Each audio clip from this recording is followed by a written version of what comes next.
السلام علیکم ورحمۃ اللہ وبرکاتہ نحمدہ ونصلی علی رسولہ الکریم اما بعد۔ امید کرتے ہیں آپ تمام سسٹرز خیر و عافیت سے ہوں گی اور ایمان کی بہترین حالت میں ہوں گی۔ اللہ رب العزت سے دعا ہے آپ کی طرف ہر بڑھنے والا شر خیر میں بدل دے، آمین آمین۔ پیاری سسٹرز، ہم لوگ سورہ نساء کی آیہ مبارکہ 38 تک ٹرانسلیشن اور آیہ مبارکہ 36 تک تفسیر کا لیسن کمپلیٹ کر چکے تھے۔ آج مزید 3 آیہ مبارکہ کی ٹرانسلیشن کریں گے اور 37 سے تفسیر کا لیسن سٹارٹ کریں گے۔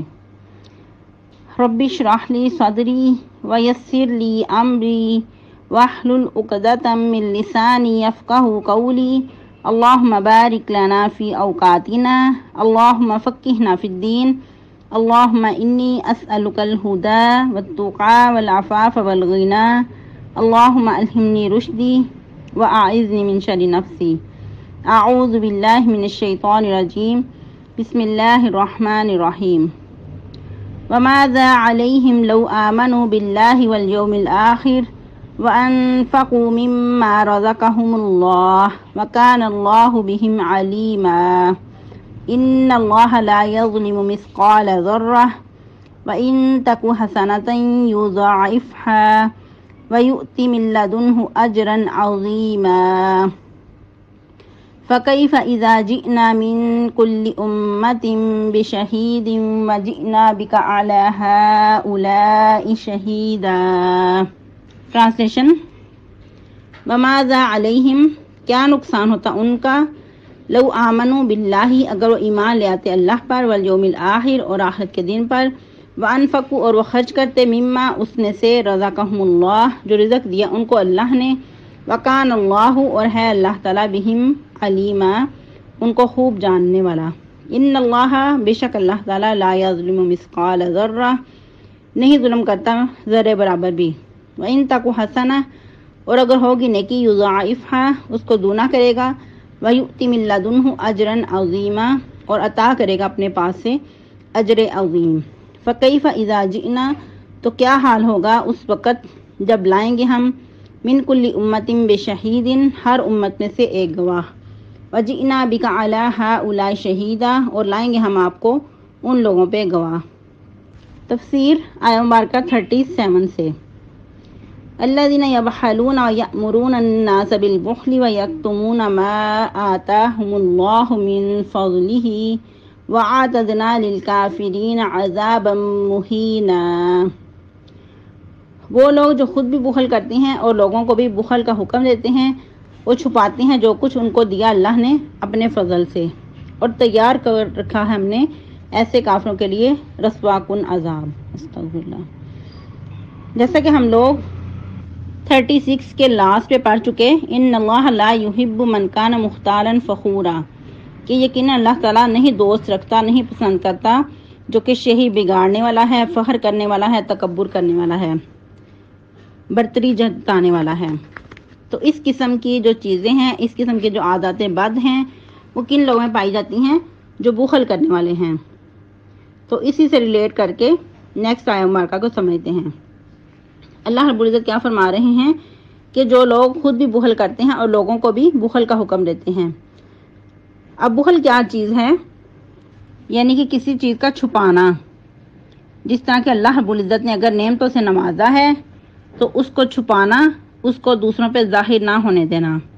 جیسا کہ آپ لوگوں کو پہلے بھی بتایا گیا کہ جو صاحب نصاب ہے، اگر کسی کو اللہ رب العزت نے اتنے مال سے نوازا ہے کہ اس میں سے اس کی زکوٰۃ بنتی ہے، اگر وہ زکوٰۃ ادا نہیں کرتا تو وہ بخیل ہے، گویا کہ اس نے اپنے مال کو، جو اللہ نے اس کو نعمت عطا کی تھی، اس کو چھپا کر رکھا اور اس کو دوسروں پہ سیراب نہیں کیا، دوسروں کے ساتھ شیئر نہیں کیا، تو ایسا شخص پھر بخیل کے زمرے میں آئے گا۔ تو ادھر کیا بتایا گیا کہ جو بخل خود بھی کرتے ہیں اور لوگوں کو بھی بخل کرنے کا حکم دیتے ہیں، اور چھپا کر رکھتے ہیں جو کچھ اللہ نے ان کو اپنے فضل سے عطا کیا ہے۔ اور پھر مزید کیا فرمایا، تیار کیا ہم نے ایسے کافروں کے لیے عذاب رسوا کن۔ اس کو گویا کہ بخل کو کفر کے ساتھ تشبیہ دی گئی۔ کفر بھی کیا ہے کہ انسان اس کو بھی چھپا کر رکھتا ہے، اپنا جو ایمان ہے اس کو ظاہر نہیں کرتا بلکہ سرے سے ہی انکار کر دیتا ہے۔ اور یاد رہے کہ بخل صرف مال کا ہی نہیں ہوتا، بلکہ بخل اور بھی چیزوں کا ہو سکتا ہے، جیسا کہ علم کا بھی بخل ہوتا ہے۔ اگر کسی کو اللہ رب العزت نے علم سے نوازا ہے تو اپنے علم کو دوسروں پہ ظاہر نہ کرنا، لوگوں سے اپنے علم کو چھپا کر رکھنا، تو یہ کام کون کرتے تھے؟ یہود کے علماء کیا کرتے تھے۔ یہود کے اندر بہت بڑے بڑے عالم موجود تھے، پلر قسم کے علماء تھے، جید علماء تھے، لیکن جب انہوں نے اس پہ عمل نہ کیا، اس علم کو چھپایا، اس کے مطابق لوگوں کے درمیان فیصلے نہ کیے، تو یہی جید علماء سو بن گئے، بہت بدتر علماء بن گئے۔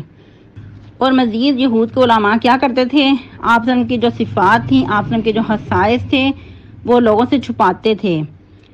جیسا کہ ان لوگوں کو پتا تھا کہ ہمارے اندر یعنی کہ ایک نبی آنے والے ہیں جو کہ آخر الزمان پیغمبر ہوں گے، اور ان پہ ایمان لانا ہر انسان کا فرض ہے۔ اگر وہ ایمان نہیں لائے گا تو گویا پھر وہ دائرہ اسلام سے ہی خارج ہوگا۔ تو ان سب چیزوں کا ان کو پتا تھا، کیونکہ ان کے پاس بہت زیادہ علم تھا، ان کی کتابوں میں آپ کی صفات موجود تھیں۔ اور یہاں تک ان کو پتا تھا کہ جس طرح رات کے بعد دن ہے، یا پھر بعض اوقات یہ کہا کرتے تھے کہ جس طرح کہ اللہ رب العزت نے نقشہ کھینچا قرآن میں کہ یہ اس طرح پہچانتے تھے آخر الزمان پیغمبر کو جس طرح اپنے بیٹوں کو پہچانتے تھے۔ بلکہ جو یہود کے علماء تھے، جس طرح کہ سیدنا عبداللہ بن سلام جیسے، وہ کہا کرتے تھے کہ ہمیں اپنے بیٹوں کے بارے میں اتنا یعنی کہ بھروسہ نہیں، یقین نہیں، جتنا کہ ہمیں نبی صلی اللہ علیہ وسلم کے بارے میں علم ہے، یقین ہے کہ یہ آخر الزمان پیغمبر ہیں، کیونکہ جتنی نشانیاں ہماری کتابوں میں موجود ہیں وہ ساری آپ کے اندر موجود ہیں، آپ کی ظاہر ہو چکی ہیں۔ لیکن ان کے اندر ہٹ درمی تھی، یہ انا، تکبر، حسد کا شکار ہو چکے تھے، تعصب کے پردے پڑے ہوئے تھے، اس لیے یہ لوگ آپ کو ماننے کو تیار ہی نہیں تھے۔ تو اسی لیے گویا انہوں نے آپ کو بتانے میں، آپ کو پہچاننے میں، یا پھر آپ کو دوسروں کے سامنے ظاہر ہونے سے بخل کیا۔ تو ادھر اللہ رب العزت یہی فرما رہے ہیں کہ یہ خود بھی بخل کرتے ہیں اور لوگوں کو بھی بخل کرنے کا حکم دیتے ہیں، اور جو نعمتیں اللہ نے ان کو عطا کی ہیں ان کو چھپا کر رکھتے ہیں۔ تو پھر اللہ تعالیٰ نے ایسے لوگوں کی سخت سزا سنائی ہے کہ تیار کیا ہم نے ایسے کافروں کے لیے عذاب رسوا کن، اور ایسے عالم کے لیے بھی بہت سخت وعید ہے، جس طرح کہ حدیث کے مطابق کہ اگر کسی عالم سے کوئی بات پوچھی جائے جس کے بارے میں اس کو علم ہے، لیکن وہ جان بوجھ کر نہیں بتاتا کہ میرے علم کے بارے میں دوسروں کو بھی پتہ چل جائے گا، تو ایسے شخص کو کل قیامت کو آگ کی لگام پہنائی جائے گی۔ استغفر اللہ۔ آج کے لیسن اتنا ہی کافی ہے، تو آپ لوگوں نے اچھے سے یاد کرنا ہے اور سنانا بھی ہے، اور مزید آپ اس میں اور بھی ریسرچ کر کے ایڈ کر سکتے ہیں۔ اور ایک اور بہت ہی زیادہ آپ کو توجہ طلب بات کہ آپ لوگوں کی طرف سے بہت ہی غیر سنجیدگی نظر آ رہی ہے لیسن کے حوالے سے۔ آپ لوگ چھٹی کر لیتے ہیں یا بہت لیٹ لیسن سناتے ہیں، کیا وجہ ہے؟ لیسن بہت کم دیا جا رہا ہے آپ لوگوں کی سہولت کے لیے، لیکن پھر بھی آپ لوگ غیر سنجیدگی دکھائیں تو پھر اچھی بات نہیں ہے۔ قرآن کو اگر ہم اول ترجیح دیں گے تو پھر پلٹ کر ہمیں بھی اس کی رحمتیں، برکتیں نظر آئیں گی۔ تو امید ہے کہ آپ لوگ نیکسٹ ٹائم اس کے بارے میں سنجیدگی کا مظاہرہ کریں گے۔